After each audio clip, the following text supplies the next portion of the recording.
आहा, कितना स्वादिष्ट और मीठा दूध है तुम्हारा गैया। आज तो मजा ही आ गया। गैया, मन करता है सारा दिन तुम्हारा दूध ही पीता रहूं, लेकिन उसके लिए तुम्हारा पेट भरना भी तो जरूरी है। तो क्यों ना मैं तुम्हें हर रोज अपने साथ वन में चराने ले जाऊं। और अब तो मैं बड़ा हो गया हूँ, कोई मुझे मना नहीं करेगा। हाँ, मैं आज ही इस बारे में माँ बाबा से बात करता हूँ।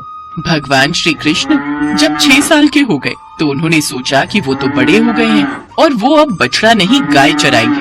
ये सोचकर भगवान श्री कृष्ण मैया यशोदा के पास गए और मैया से कहा, मैया, अब तो मैं बड़ा हो गया हूँ। अच्छा लल्ला, तुम बड़े हो गए हो तो बताओ अब क्या किया जाए। मैया, अब मैं बड़ा हो गया हूँ तो अब से मैं बछड़ा नहीं चराऊंगा, अब से मैं गायों को चराऊंगा। अपने लल्ला श्री कृष्ण की इस प्यारी सी बात को सुनकर यशोदा हंस पड़ी और फिर मैया यशोदा ने कहा, ठीक है, चरा लेना तुम गायों को, लेकिन एक बार अपने बाबा से पूछ लेना।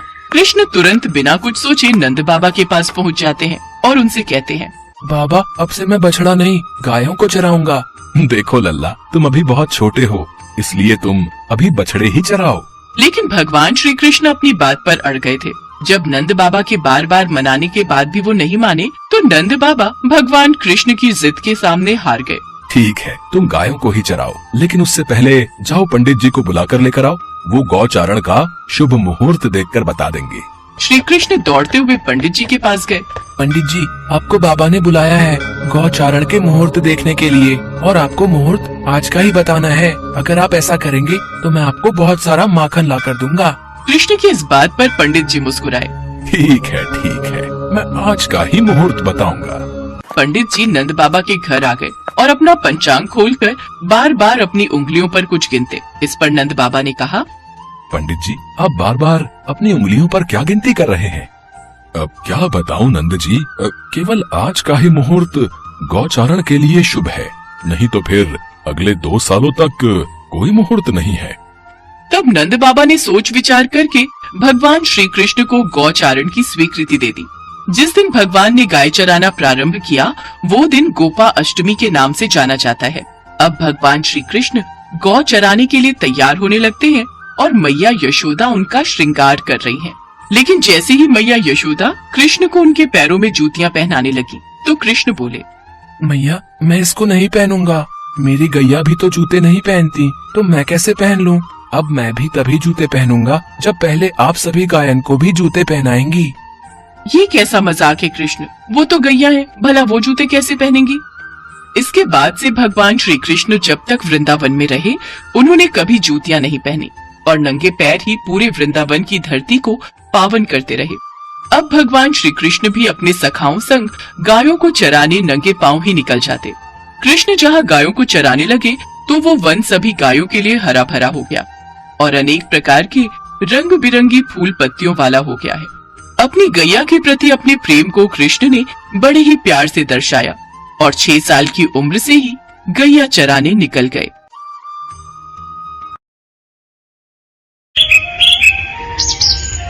बहुत समय पहले की बात है।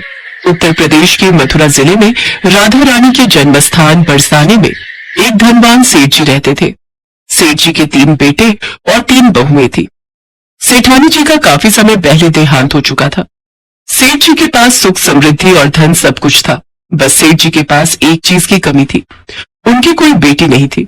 एक बार सेठ जी के घर एक संत आए तो सेठ जी ने उन्हें अपना दुख बताया। महात्मा जी, मेरे पास सब कुछ है, बस एक बेटी की कमी है। जीवन में जिस भी चीज का अभाव हो उसका स्थान भगवान के भाव को दे देना चाहिए। बेटी नहीं है तो क्या हुआ, राधा रानी को अपनी बेटी मान लो। इतना कहकर संत ने सेठ जी को राधा रानी की एक तस्वीर दी। सेठ जी ने वो तस्वीर अपने कमरे में टांग ली।